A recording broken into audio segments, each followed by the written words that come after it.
All right. So today in the Sadhaka interviews, we have Mayapurchandra Das. We go way back, me and Mayapur.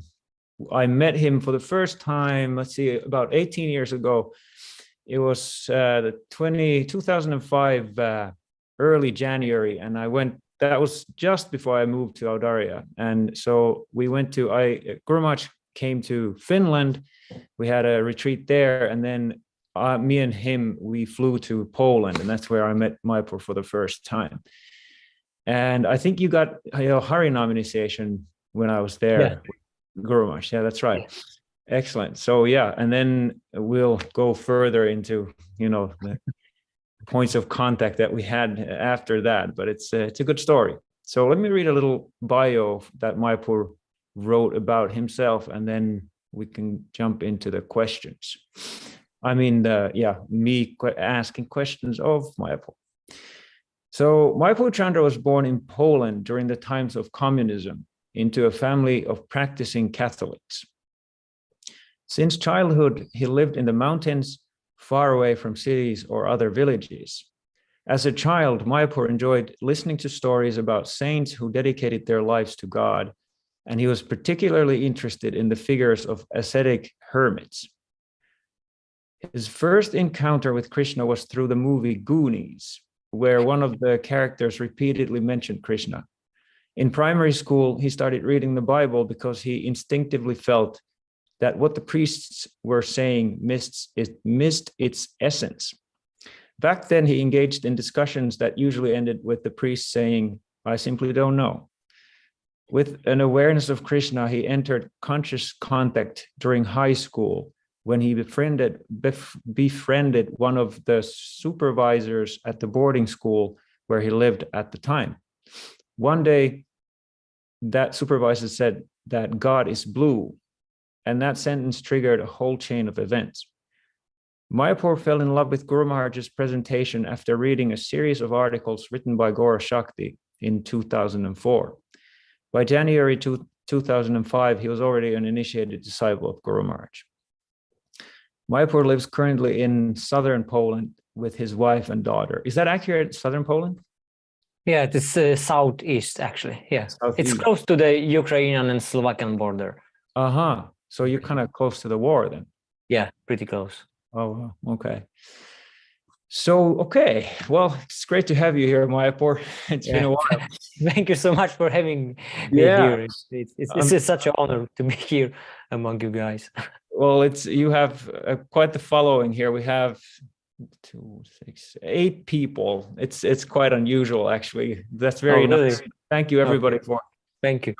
joining in. It's wonderful to have this kind of support. And okay, well, I like to ask this question first because I kind of like to, well, what would you say? Kind of like prime the discussion in terms of like we're talking about kind of like our life arcs in this Sadhaka series.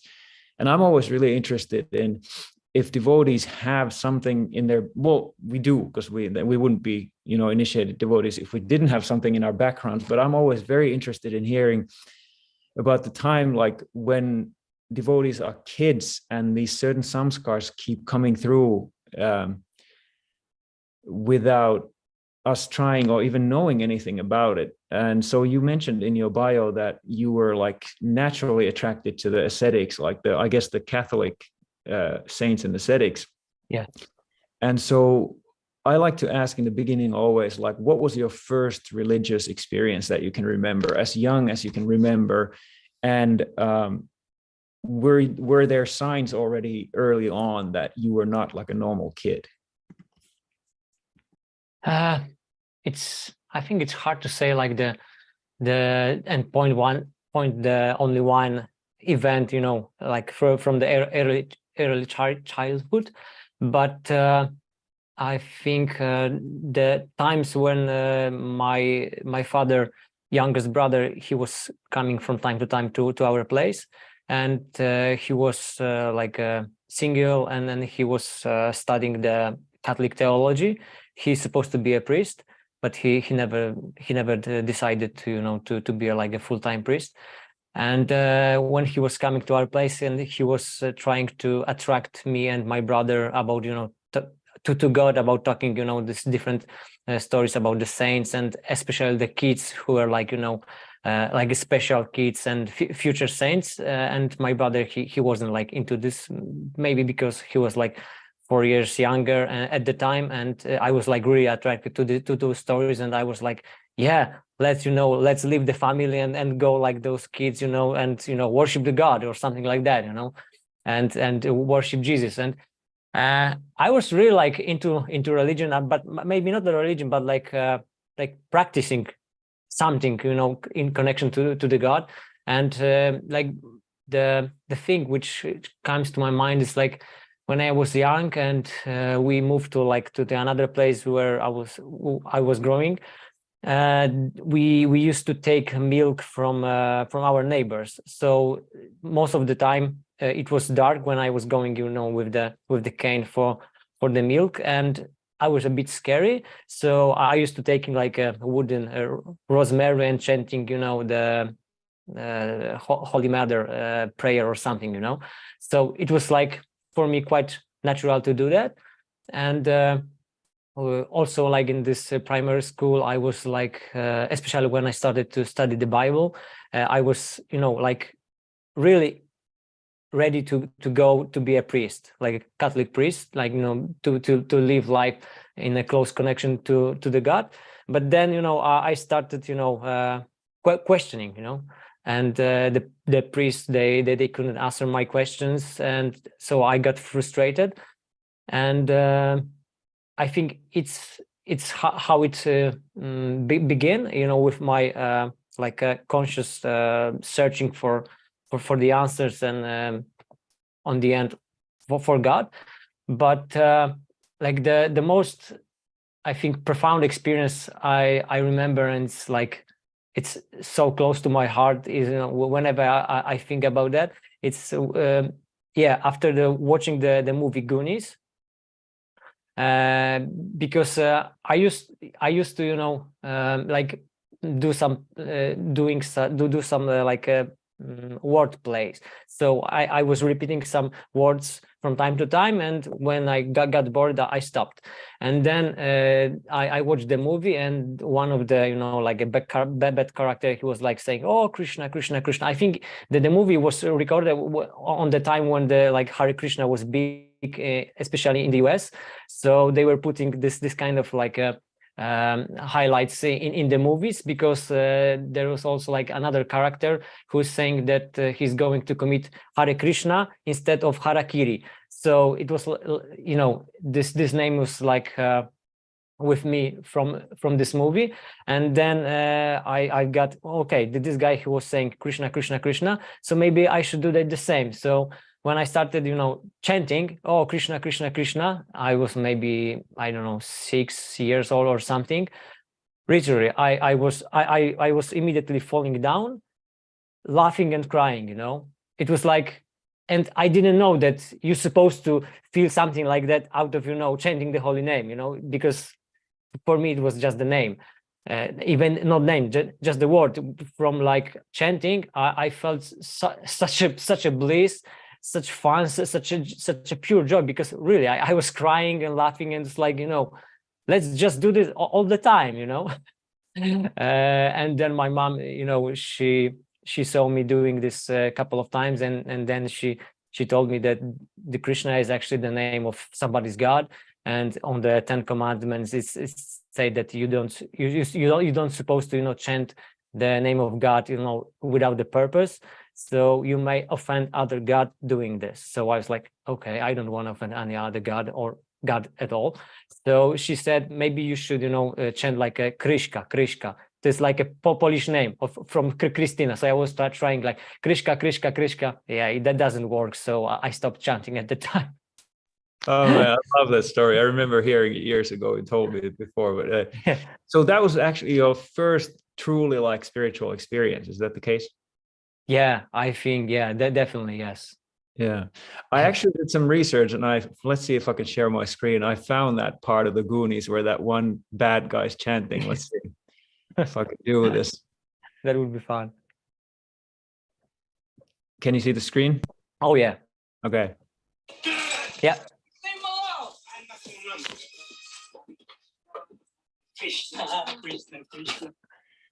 So it was that character, right?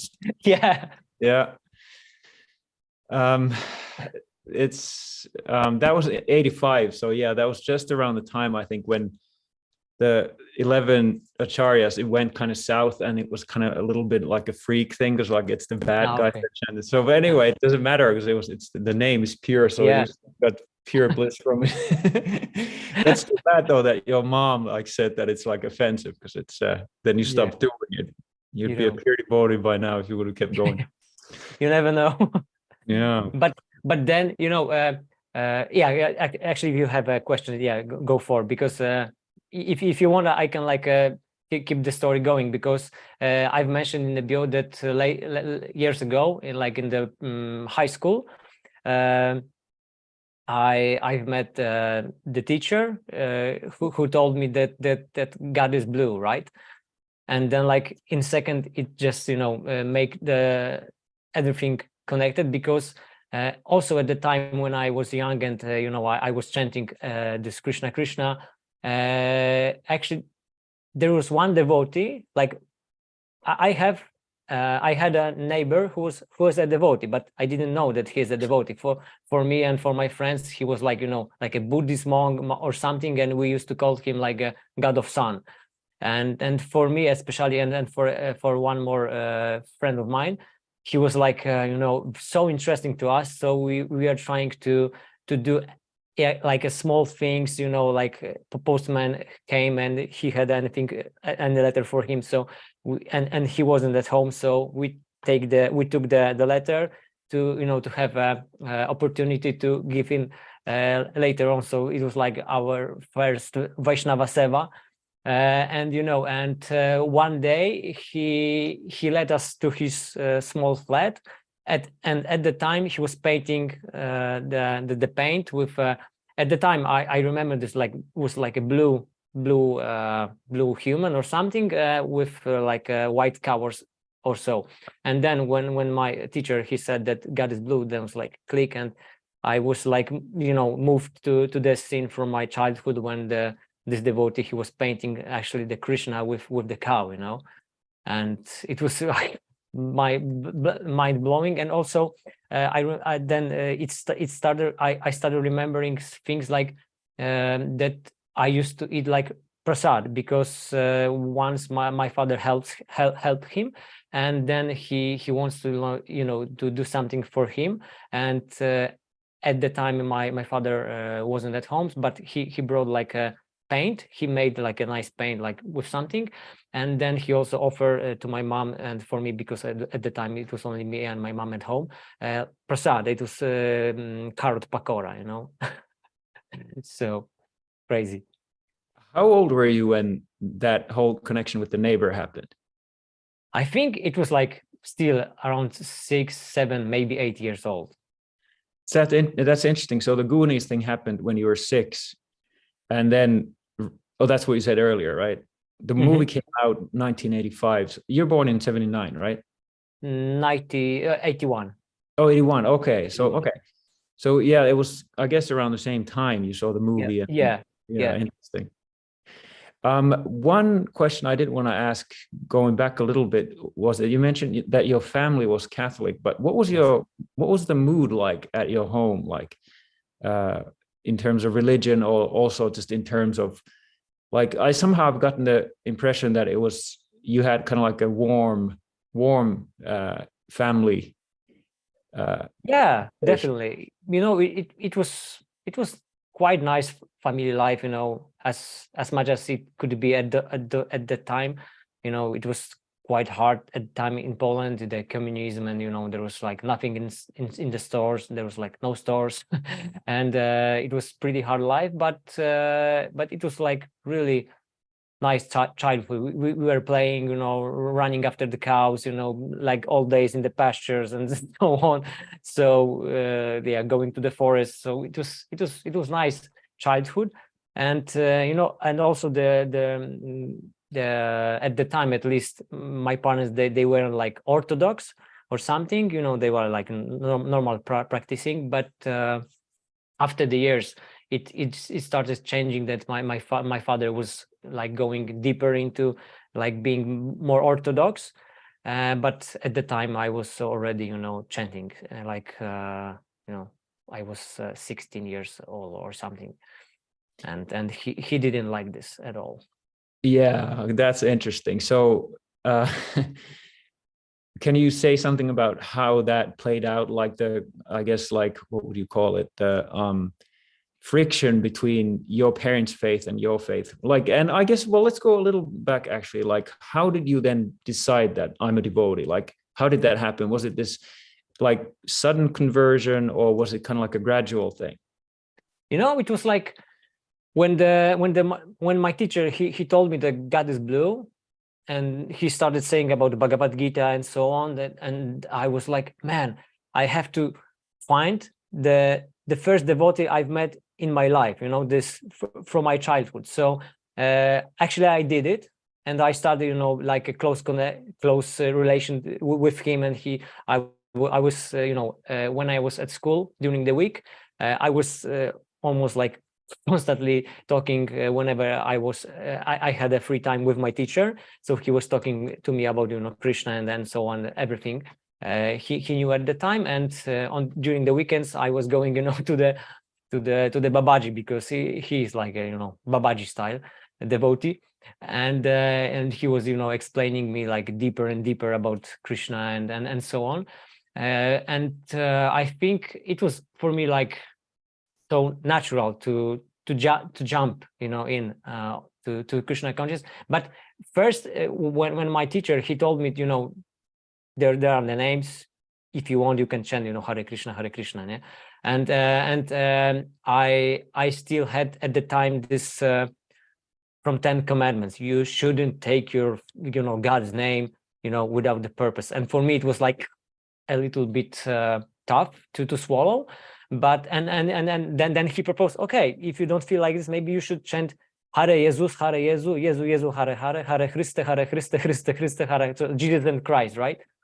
And I was, yeah, this what I can try to do, And then he gave me a japa, and even I put to the japa like a small cross, because I was quite attached, to this, at least at the moment. And it was funny because once I was chanting and this cross like just fell out, it just, and I was like, yeah, I don't need any more chanting Hare Jesus. I can easily chant Hare Krishna. And that's, like, and I started chanting Hare Krishna. So you were about 16 at that point? Yeah, 16, 17, something like that. Yeah. Right. And then did you like connect with ISKCON, or what happened after that? Like, yeah, give us a little details about what happened after. Yeah, and because I used to live quite far away in Poland, in deep forest, you can say. So the nearest temple was, I think at the time it was Warsaw. It was like 500 kilometers from my place, and I was an adult. I mean, 18 years old, so I couldn't travel by myself and so on. So for the first 3 years, I've never met like ISKCON devotees from the temple or so. I was just connected to the to my teacher and then devotee from my childhood. Once I've met devotees from ISKCON who were like on the trip around our area, and it was pretty much about that. And then my first temple, actually, it was temple in Hungary, because I was on the trip with Hari Prasad. At the time, he was Pavel, I was Gnevko, and we are like 60, 70, 80 years old together, and we went like for a hiking trip to Ukraine, and from Ukraine to Hungary. And then we went to the one Hungary small temple, and then we went to the like a huge village, Somogivamos. It's like a Krishna village in Hungary, pretty big project. I think at the time it was ruled by Shivaram Swami. So it was more like, no, actually, sorry. My very first experience with ISKCON and the temple, sorry, it was in Poland, in Charnów, where our Polish retreats are now from 3 or 4 years already. and in my first temple was this Panchatattva temple. And it was funny because I went there with my teacher from the school, because the school the school was done for the year, so we have like a vacation, and he said maybe we can go together, to the temple, to the mountain. I said, yeah, why not? And my parents said, yeah, okay, if you go with your teacher, you can go. So we took our backpacks and tent, we went there. And at the time, actually, I had my own DT. It was a Jagannath DT, which I made by myself. That was crazy. And I was carrying the Jagannath like in the small pocket close to my heart for the whole trip, and we were walking like 20 kilometers or something to get to the temple.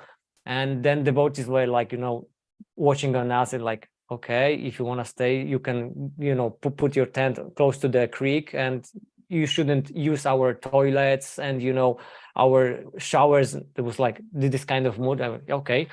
So then we were like, waking up every single morning, taking bath in the cold creek, and go to Mangala Arati every single day, chanting, our 16 rounds there. And, we are like more, our sadhana at the time, living in the tent, was more like it's supposed to be sadhana for the devotees living in the temple, but they didn't, they weren't so strict like we are at the time, living in the tent, so that was funny, because in the end of this by the end of this visit, they asked us if we want to be like charged like as a devotees or as a non-devotees. I was like, okay, as you think, Wait, so, what was that?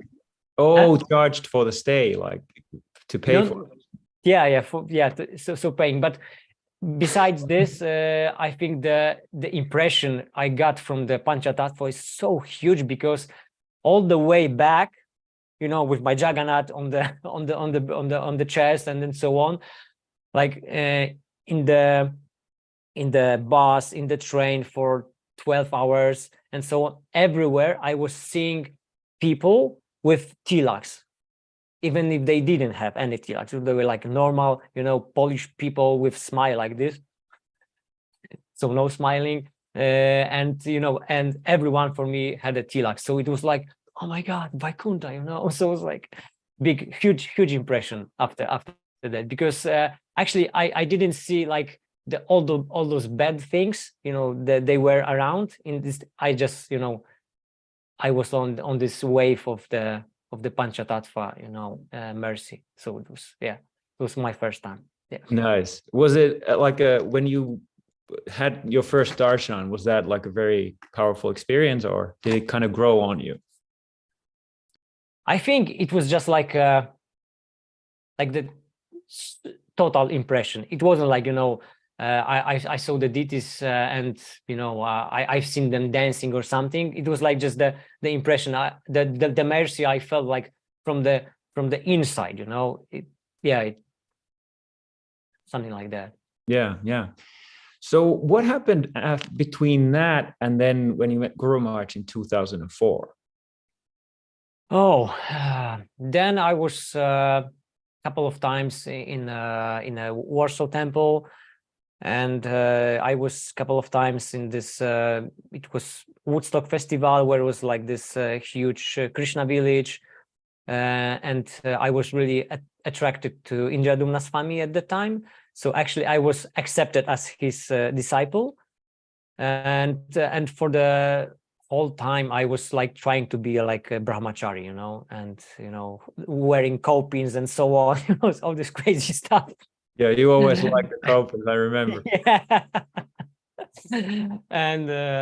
and when I heard about Guru Maharaj, as I mentioned, from the articles which were written by Gaura Shakti, I was like, oh my God, this is it. Because after the time I was like burnout with ISKCON, even if I wasn't so much in the institution, but I didn't feel like it was the same like with the church, that you start feeling, questioning. You didn't get like the right answers, that they didn't water your bhakti plant and so on. It's like I don't feel like comfortable here. It's not like it's supposed to be. And then, you know, I've read this, it was like, oh my God, this is it. But there was like, okay, he's not in ISKCON, so what to do? It's like, yeah, all this crazy, you know, things which are, you know, keeps us in this bad condition, even if, you know, if we are, even though if we are free, right, like to do anything we feel to do, but we keep ourselves in some kind of cages, and you know, so it was the first time like my heart like really felt that this is the way, you know, if you want to be really Krishna conscious, and if you really want to have a guru, if you really want to have like a proper understanding and be on this real devotional service path, this is the way. This is the only direction, at least for me, you know. Yeah, I had the exact same experience. So what were those articles exactly like? What was Gaura Shakti writing? And did you know him already back then, or you just somehow saw No. Yeah. No. At the time, he wasn't like even a Gaura Shakti. I think he was still like a disciple of Trivikram Swami. But he was, I think, in pretty much the same situation as I was, but I wasn't initiated at the time. So and he was just describing his experience from being in Audarya, and actually he was together with Anadi Krishna at the time in Audarya. So and for him it was the same what I just said, that you know, that this is the way, this is the real Krishna consciousness, this is the essence of you know, of the path. Yeah. And then just like less than a year after that, Guru Maharaj came to Poland. So that's when you met Guru Maharaj for the first time, right? No, my very first time was when you came with Guru Maharaj from Finland, because at the time when I started reading about Guru Maharaj, there was like small two turbulences in my life, and you know, I just missed, like for a week or something, the first Guru Maharaj visit in Poland. So yeah. Okay, so it was 2005 when I came with him, early 2005, January. What was that like for you to meet Guru Maharaj, like for the first time, face to face? You know, because from the ISKCON, I've got this impression that, you know, that when you see Guru, you have to, you know, like dig yourself under the ground or something, you know, ball, and like you don't know what to do actually, you know. And so I was going to meet with Guru Maharaj at the airport, because at the time I think I was the only person who speaks English, at least something. So I was like, you know, able to greet him in Poland and so on. And I didn't know what to expect, like when I meet him in person. But when I was reading the articles from Gaura Shakti, then when I was reading the Sangha, and you know, I was diving in this Guru Maharaj's mood, I felt that it's gonna be like, you know, meeting maybe the well-wisher of my life, you know, but we'll see. And then we met. It's like, it was so normal, you know, it wasn't like what to do. It was just like, oh my God, I've met my old friend, but you know, on the right term. And of course I was shy, and Guru Maharaj asked me what's my name, and I said Gnevomir, and I said, and he was trying to repeat, and I said maybe Gnevko, it's easier. It wasn't, so I said that my second name is Mark, so you can call me Mark. And he said, I think I have better solution to this. So I already knew that he's gonna initiate me, so there's not gonna be any problem with the name anymore. So. Yeah, I remember that the whole Polish retreat for me was it was so exciting. Everything about, because it was the first time I was with Guru Maharaj, and I was picking it up that everybody was kind of in that mood. It was just like very kind of festive the way I remember. The kirtans were amazing. Everybody was dancing around. I was like, and talks. Yeah, the talks were amazing. The Bhagavad Gita. Yeah, that was a great festival. And so then after that, it took you just a couple of years. Well, at first there was the Vrindavan retreat in 2000, 2007, which is like 2 years after. What was your experience at the Vrindavan retreat? It's interesting to me because for me, it was like life-changing, that Vrindavan retreat. But then I've talked to other devotees and everybody has their own experience of it. So what was your experience of that? We were, for those who don't know, we were in Vrindavan for 2 weeks with Guru Maharaj, and about 45 devotees from our Sangha all over the world came. So what was your experience? Yeah, it was truly amazing experience, truly amazing 2 weeks. And it was like right after, or no. Anyway, I split with my first wife. So I was like, you know, on the way to rearrange my life anyway. So I, at the time, I went to Vrindavan with Lila Shakti, and I think we were like 2 days before you came from the US. And after those 2 days, I was so burned out with India and Vrindavan too, that actually I was thinking about going back before you even come, really. And oh yeah, it was such a painful time. And because, you know, you are reading the Bhagavatam, you are reading the Krishna book, and you have this whole idea about, you know, the Eden and Krishna and Balaram and so on, and you know, green, clean, everything, and you go there, it's like, oh my God, it's like hellish planet or something, you know. And also I'm the person who loves traveling, you know. There's for me no problem to sleeping here and there, even under the tree and so on, but it was too much. And in the morning, you arrived, and I saw Guru Maharaj saw me, and it was like seconds. Our, you know, how you say, the glimpse? No, our eyes met, and I know that, and I knew it that he know what's going on with me, and it was like, wait, Mayapur. And he hugs me, and he you know, he just took me, he just grabbed me on my hand, and he took me from the Vrinda Kunj and for a walk. Actually, he didn't say anything, as I remember, but like and he took me to the Dauji Gopal temple, which was closed, so we didn't have like a darshan from Dauji Gopal. But this short experience, really, it was like Guru Maharaj taking me from this like Maya perspective through the portal to this real Vrindavan perspective. And from that time, I was like, oh my God, this is Vrindavan, you know. Everything was the same like it was before, you know, this old building, the smells, everything.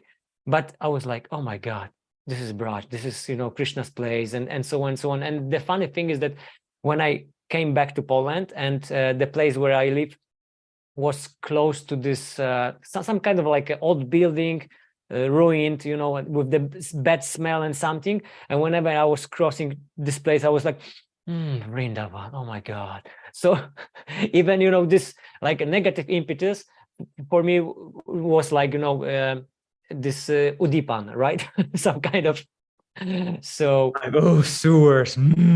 yeah. I remember when we pulled up to Vrindavan and all the devotees were there to greet us. Most of the devotees came before we did, and like I could see it on people's faces there. It's like, what is this What's place? going on? Yeah. And then when we left 2 weeks after, everybody was just like in a totally like altered consciousness. It was so powerful, really powerful experience. Let's see, what's my next question here?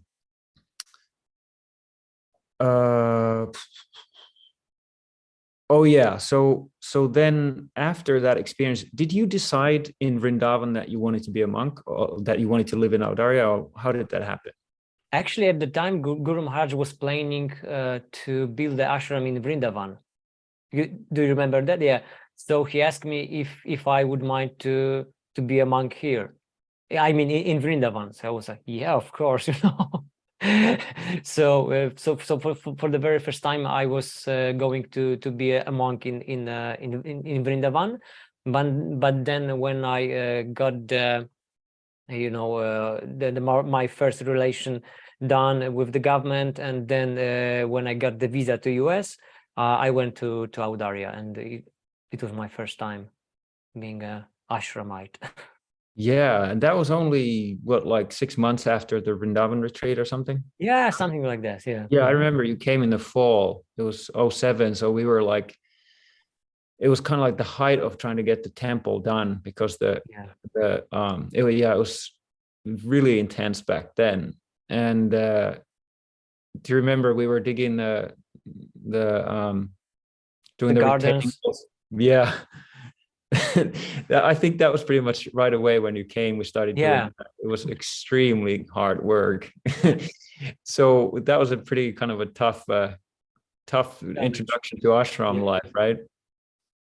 I guess if you could tell us a little bit about what it was like to come to Audaria and that whole like lifestyle and everything. Yeah, I was really like enthusiastic and ready to, to be a monk, at least try to be a monk, and see if it suits me somehow. And first few weeks were tough, because we're like constantly working, and living in the same yurt, and like we were like together for 18 hours per day or something. So I guess you were bored with me, the same with me to you, and there were like some frictions, but I think this is how it goes. And but it wasn't bad at all. And yeah, we're digging ourselves to death pretty much sometimes. And also then the marathon came few times, and the longest and I think the toughest marathon was for like a week before the grand opening. Do you remember that? And there was Yeah. like that Chita Hari wasn't there at the time, so I was like the main carpenter and the main this and that like a handyman. So there's like a lot of things put it on my shoulders. And also like the winter, I remember the winter, like three of us, maybe yeah, there was like you, Gursundar, and I. Yeah. Nam Shreshtam, he was for some time, but He I was kind of think, like in his yurt all the time, so we didn't see him too much. yeah. But yeah, So Chidahari went to Madhuban for a month, and that's when it was yeah, the three of us. And yeah. then he came And back. Nitai too. Yeah, he was in Madhuban too. Yeah, Yeah, yeah. yeah, And we were like working on the temple, working on the deck around the temple, working on the keep the vegetables growing, taking taking care of the cows, of course, of the deities. And then we have like this labor. Then the Adbhuta Oh, appeared. yeah. Do you remember that? Yeah. Do you want to tell that story? Yeah, it was the day when I was cooking, and still the main temple wasn't open, and Gursundar and Gurnishtar, they were working on the deck, and I was going for the to the garden to pick some cauliflowers for the lunch, and I saw that what was that, Gauri, the cow. She's looking a bit weird, like something from her back bat, sorry, is hanging. Is like, oh my god, it looks like he's gonna give a birth. You said the labor, right? So Yeah. then I ran down to the temple, to the new temple, and explained to the guys that, yeah, no way, this is no possible, and yeah, go and take a look. And then we're like, yeah, it was minutes actually when she finished her job, right? So, and then we had like a new Audaria Vasi Yeah, it was. Adbhuta. Yeah, so funny. It was one of those situations we were like so uh overworked already. We were like trying to Yeah. hang that like deck together, and then all of a sudden I just remember you like flying down from the hill like, Golok is giving birth, Golok is, we're like, what are you talking about? And then so there's this whole extra thing added to the list of, okay, now we got to nurse this like calf. I mean, And then one more calf appear like few weeks. I don't know. It was before or after when Nandini. Oh, I The don't big remember. red. Do you, Yeah. Yeah, it was wild times. yeah. So did you stay in my yurt when you came here? You said we were. Yeah. Oh, I don't. That's so funny. I totally forgot about that because I don't remember the friction starting until we went to Madhuvan when it was like so hard, you know. But No, this friction. It wasn't so bad. It was like, we just everyone needs some, space, yeah, some place right. for himself, but there was no place because there were guests in the other Yeah. yurts and so on. Yeah. Yeah. It's a real yagya to not have your space. That's one of the things. Yeah. Well, that's why Guru Maharaj, like originally he wanted to have yurts for everybody, to have their own yurts. But then we started having so many people that everybody doubled up, and then it's like you have no privacy, you have no personal space. It's really intense. Yeah. So then there, of course, there's the grand opening, which for me again was one of those like life-changing moments. It was insane. Like that was like Vrindavan came down to Audarya. Like it just like descended. Did you have that same experience? It was like Golok or something. Hard to say because at the time I was so busy with like ton of other things. I was filming the whole event, helping in the kitchen, helping. Have you ever have had the opportunity to look on those tapes from the ground opening? Oh yeah, so we have the video camera, we have all the tapes. We never actually like looked into. We should finally like get that done. Yeah. It's been 15 years now, so it's about time for the 20-year, anniversary. Yeah. Yeah. So, yeah. but yeah, the whole event was awesome, and I remember one situation when I was going up for the Guru Maharaj to take him down to give the lecture, and he said that Acharya never should be alone. It was like, yes, Guru Maharaj, you're right. So like, this kind of that's what I remember from the time. But yeah, the whole event was amazing. The kirtans going on, for the whole night, and tons of devotees, and I was busy with everything. Yeah, and I remember that I think when everything was done, 2 days after or something, I asked Vrindaranya, may I have like a short free day? I mean, I just don't wake up for the Mangalarati once. Can I? And she said, okay, you can. So there was like my, vacation, one Mangalarati off after all. But then you come back and, Yeah, I remember it was like almost 2 years we built that temple. And then the next day when the guests were gone and everything, it was like, okay, so what's next? Then we started like immediately planning on the Madhuvan, pioneering. And that's a good bridge. Yeah, and also starting upgrading the DT Seva, because exactly. Finally there was the space and time, so we can, there's like a very nice huge pujari room, like everything, it's like the big altar. Yeah, and so we upgraded this, and so more Seva. Yeah. Right. Guru Maharaj always keeps us busy. That's what I remember. Yeah.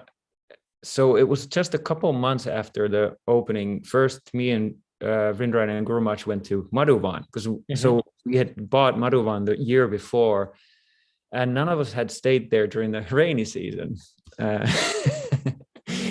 You know where this is going, and so so the three of us went there first, and then you flew there just a couple weeks after we'd gone there, right? Like no, I think it was at least a month or maybe 2 months when we were like by ourselves in Audarya, because the buildings were almost ready, and you were waiting for the doors and windows in those cabins. I think it was like a month ago or something. I don't hear you. Yeah, you're right. Okay, you're right. Yeah. There was that. Yeah. I think I went there on May or something. It was cold, and Nita as soon as said, Gurmaj wants to talk with you. I said, yeah, yes, Gurmaj. And Gurmaj said, Mayapurchandra, what would you say about, going to Costa Rica? I said, yeah, Gurmaj, whatever you want, Yeah. So what about, flying like in 3 days from now? I was like, yeah, why not? Yeah, Gurmaj, I'm ready. So this is how it went, Yeah, that's what it was like. So then we came to Costa Rica. We stayed there. I think we stayed there. Gurmaj and Vrindavan stayed for a couple of weeks more, and you and I thought we were going to fly back with them. And then it was just a couple of days before we were supposed to leave. Gurmaj said, "Actually, you and Mayapur are going to stay here in Pioneer." Like, okay, well, we don't speak Spanish, no? I guess we have to learn. So neither one of us spoke pretty much a word of Spanish, and none of the locals spoke English. And then we were supposed to oversee the big project and like run errands and keep the place running, basically. So yeah, and like I think it was 3 or 2 days before they flew to Audaria, Gurmaj thought that maybe we should buy some cow. Do you remember that? Yes. And then Mangala and Dauji, show up, and we were like, okay, so now we have to make a pastures. We have to before pastures are ready, we have to collect the grass, and where to collect the grass, and then the whole chain of new things appeared like out of nowhere. And then the rice field, all electro-hydro, and the water pipe system, the buildings of the new cabins, road. Paying the us. workers overseeing the workers. I remember we were like weeding the rice fields in this like burning sun, and we were both constantly listening to the Pimsleur, like the language essential program. Spanish one. Yeah, Spanish one, trying to like learn Spanish at this like breakneck speed while weeding the rice fields. But yeah, I'd love to hear that. For me, that the 4 months I spent there were by far the hardest time of my life. I mean, it was so intense. I've never experienced anything like that. But I'd love to hear if you could just kind of give you the highlights and the lowlights, and just kind of try to tell the listeners, like give the experience in some way what it was like. No, Madhuvan is such a great place, and now when you go there, it's nicely set up. You have pretty much everything. I think everywhere you have hot water, at least you have water everywhere, and electricity and so on. But when I came, we were living 4 of us in one cabin, and one cabin is like 3 by 3 meters with a bathroom and the shower, and the other cabin was kitchen and place for the deities, Krishna, Balaram, Shalagram. And yeah, and right away, we are like thrown to this huge pool of Seva right there. And I remember that I think I arrived early in the evening, or almost in the night. You drove me from the Liberia airport, and I think the next morning Gurmaj decided to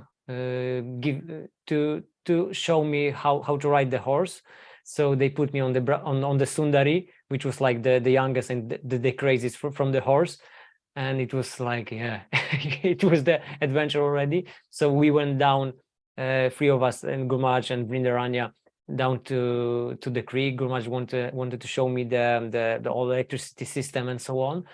And then Gurmaj and we ran down to the creek from the inlet to the turbine. And the very first time Gurmaj felt. Do you remember that? And then he hits his ribs, and then he was like in a real pain actually after that. And but he was in such a sweet mood, of try to show, the secrets of the Madhuvan, how this goes, and it's like, let's go, and I show you, this kind of friendly mood, you know what I mean.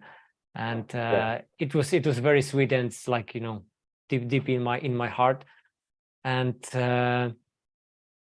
we are like so close with Guru Maharaj at that time, because it's like being in Audarya and in Madhuvan is like constant sitting on the like a hot chair, and especially there when there was like no so much space to anyone. And I think after some time you moved to the tent close to the cow shade, and after all I moved to the tent down below to this like a small rancho.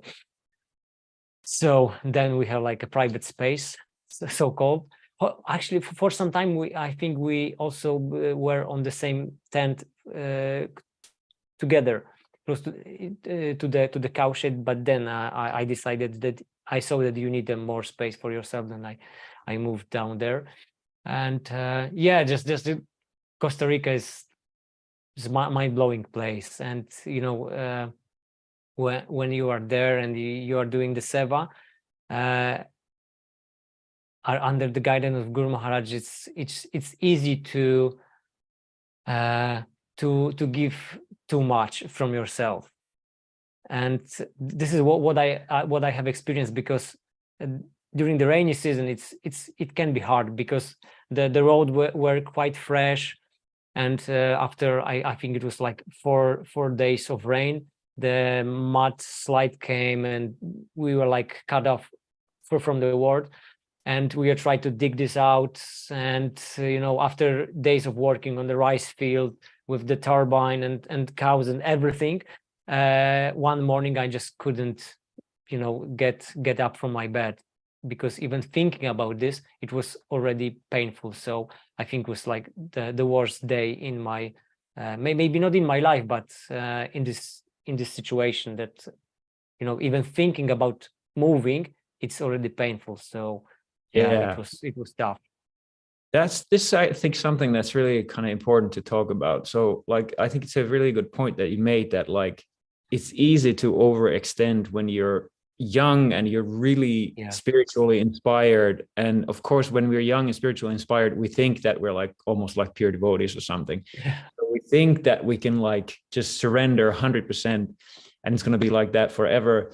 And the environment will take more than we have if we give it. So like, I'd like to hear your thoughts on this thing, that like, how do you, now that you're older and you're like more in touch with yourself and everything, how do you avoid that kind of burnout? Like, what is the answer to staying balanced in an environment that's really challenging, and also an environment where we're like, we have these incredibly high ideals that we actually don't have the adhikar for, to be completely surrendered is such a high thing. But in a preaching mission, there's a lot of this thing where devotees are encouraged to go for the highest thing. And it's good because we make much faster progress than we ever would otherwise. But then there's always that wall that we kind of meet, like we realize like, I've met my adhikar and I simply can't go on like this anymore. So how do you think about all that now that you're older and you've had some distance and everything? For me, it's like, try to listen to yourself, listen to your body, because body knows a lot of things. And if you are in touch with yourself and with your body too, then if you are too close to the edge, or if there is, still some space so you can push yourself a bit. And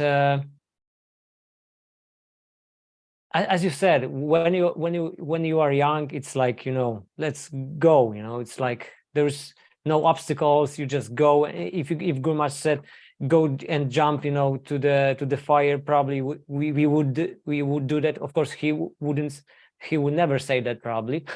But you know what I mean. But from the perspective, I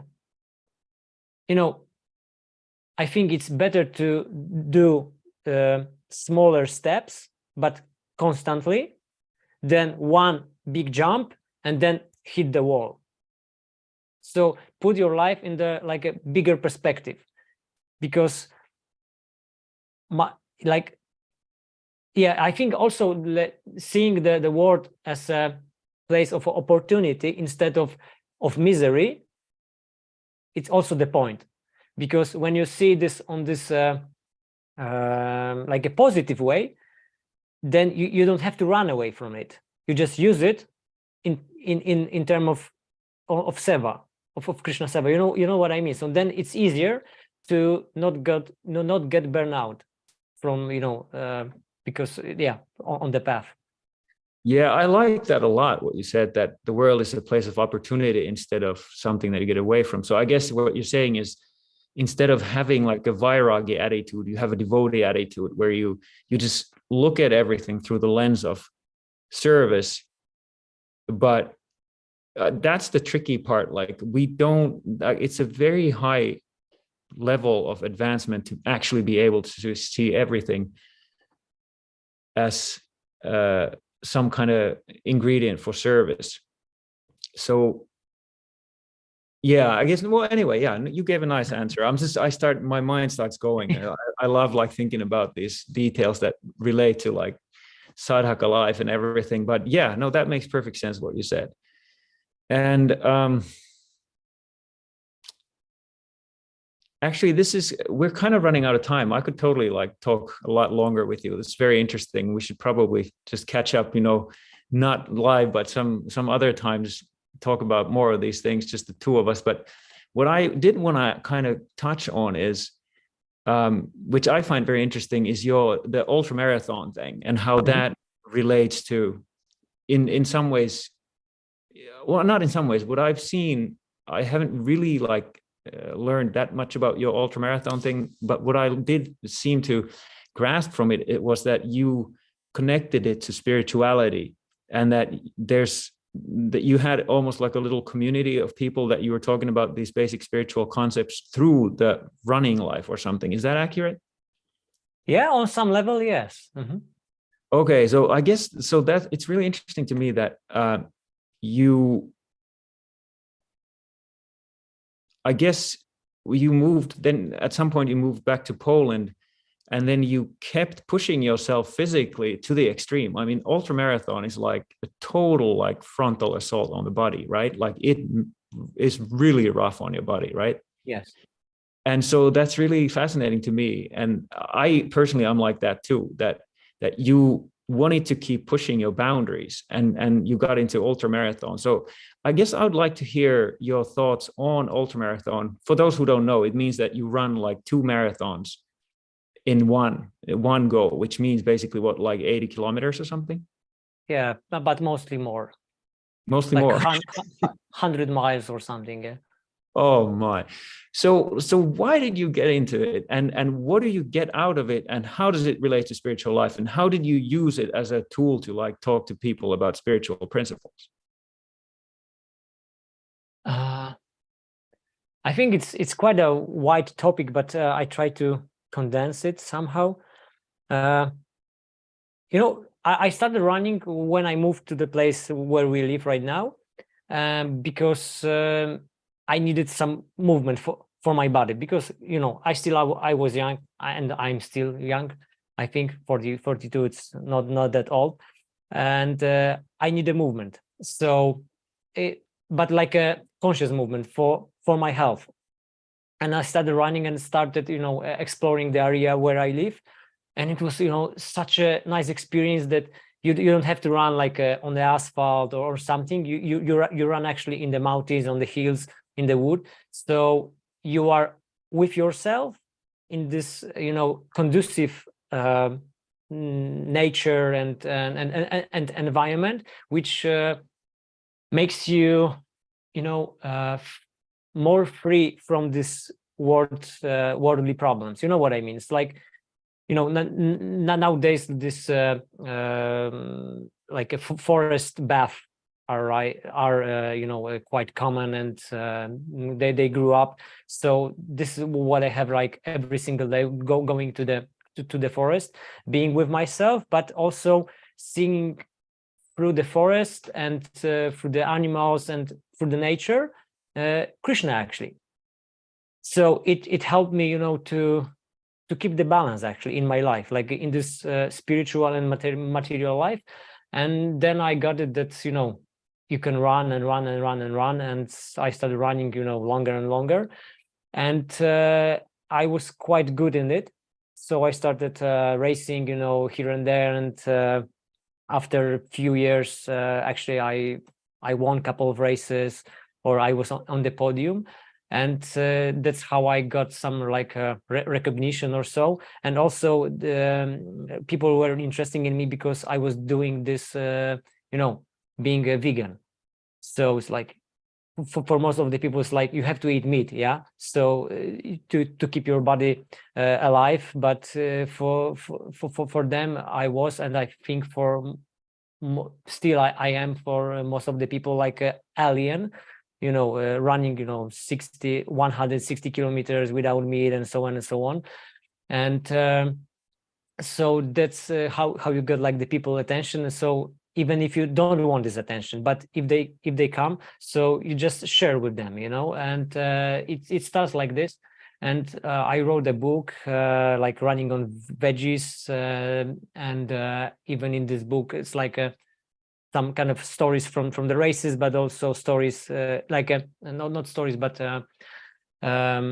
no articles inside about how to perceive the life, how to see the things, and so on. Like even I quote Bhagavad Gita in it, and I put like beginners spiritual stuff in it, so people can relate somehow to it, and also saying that I try to answer to one of your questions, because you said that running those marathons is like putting your body to the extreme. But I'm not doing this after the sitting 10 years or 30 years on the couch drinking the beer and start running 100 kilometers. It's like it's my kind of like a running sadhana. So I'm training every day, doing all other stuff to be as best as I can on this. So it's kind of like being engaged in Krishna consciousness. You don't doing this once a month, once a year, chanting Hare Krishna and expect miracle. You do it every day, keep repeating, even if you don't feel like doing it, don't have a mood, with those obstacles, but you keep doing.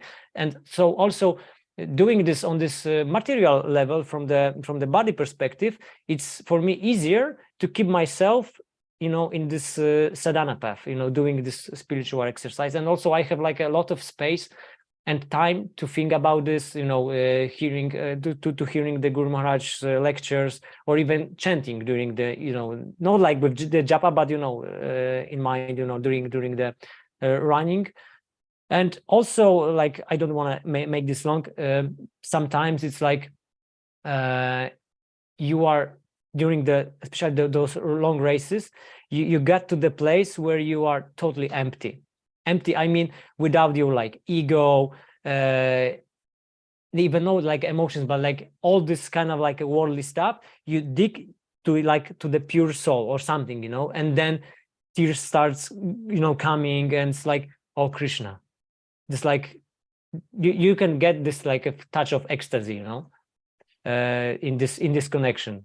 Yeah, I've heard that from other Absolute. runners, many long distance runners. I've heard say that it's extremely meditative when you run long enough. But that's really fascinating that it actually induces some kind of like ecstatic state on some level when you do it long enough. One thing that really struck me that I really liked about what you said is that you said that it becomes a sadhana, and then you learn to do things even if you don't feel like doing it, you just do it anyway. Yeah. And I was recently reading this book that was talking about this one guy had done this extensive like research about people who are successful in whatever they do.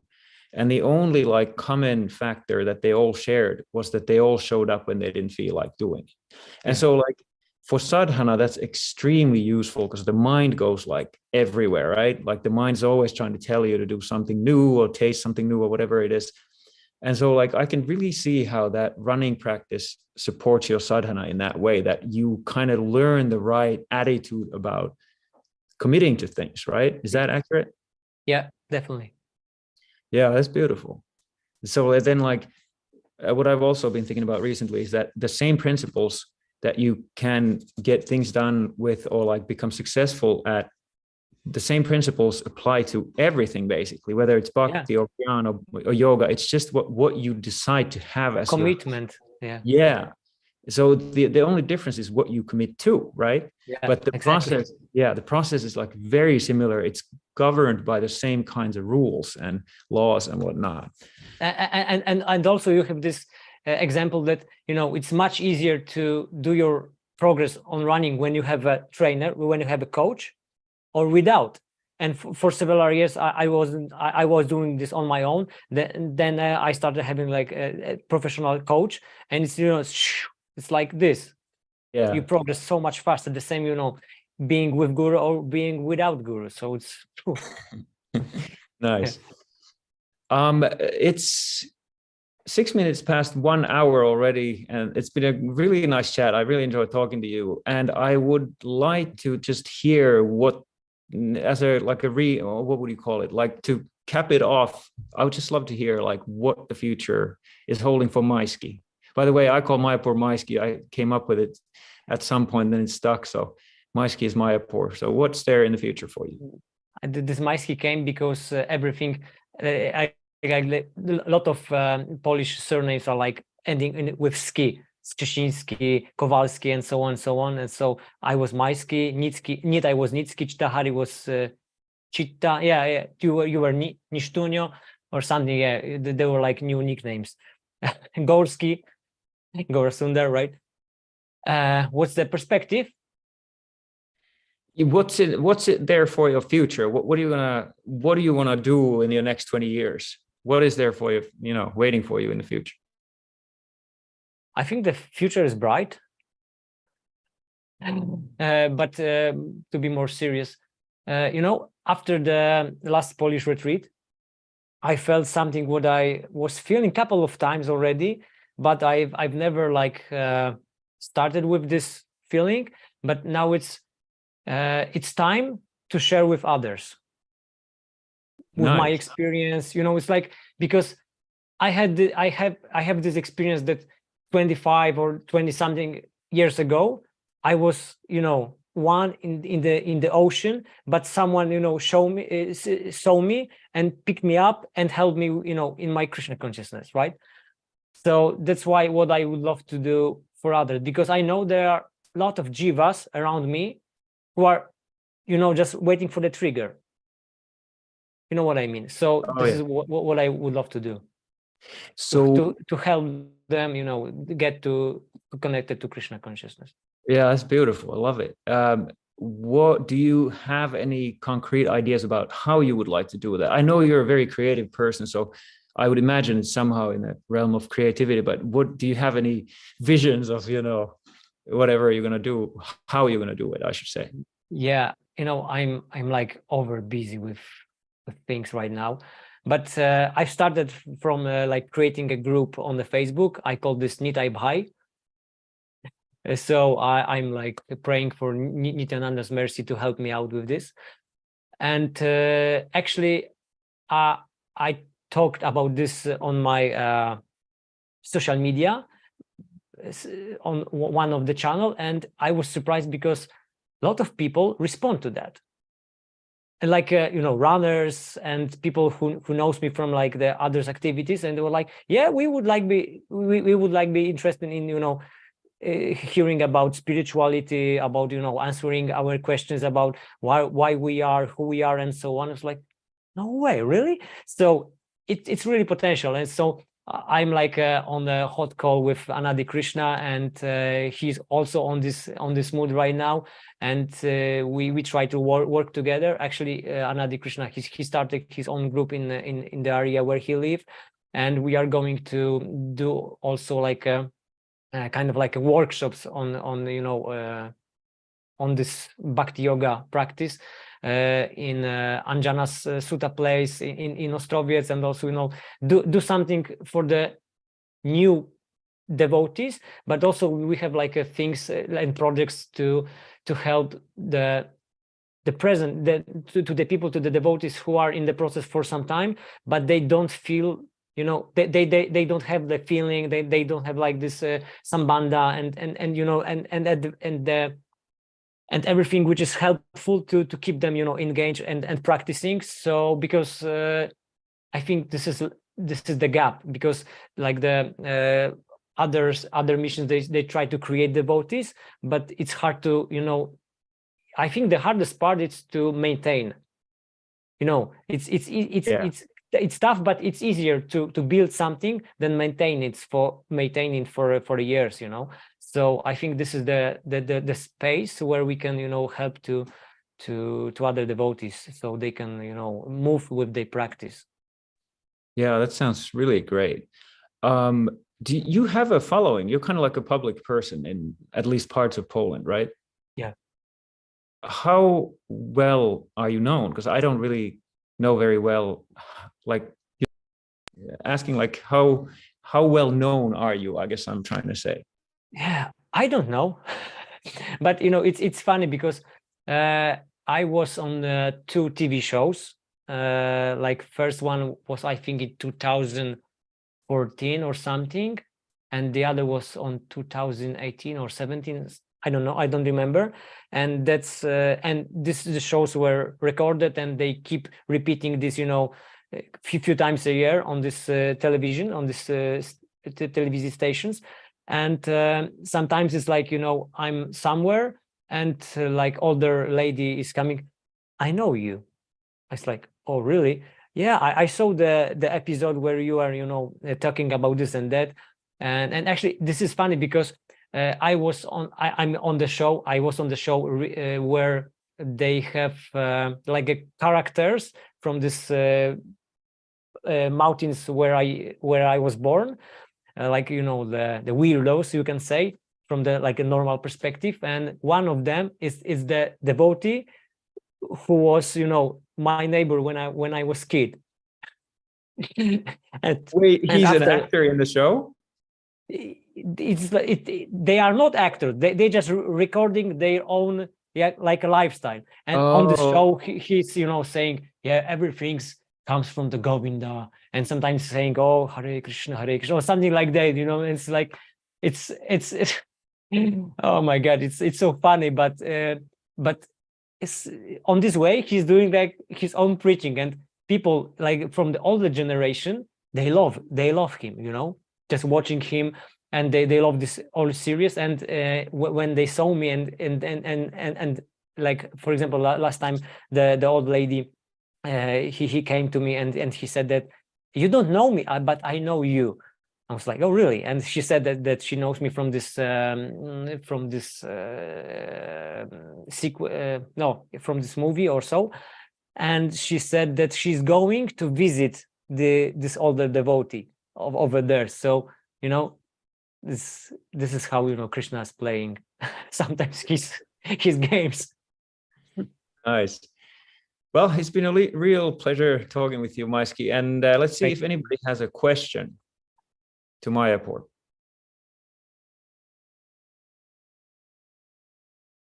I guess it was too long already. No, I think it's been so, what's the word? All encompassing that they have nothing to ask anymore. Okay, well, if there's no questions,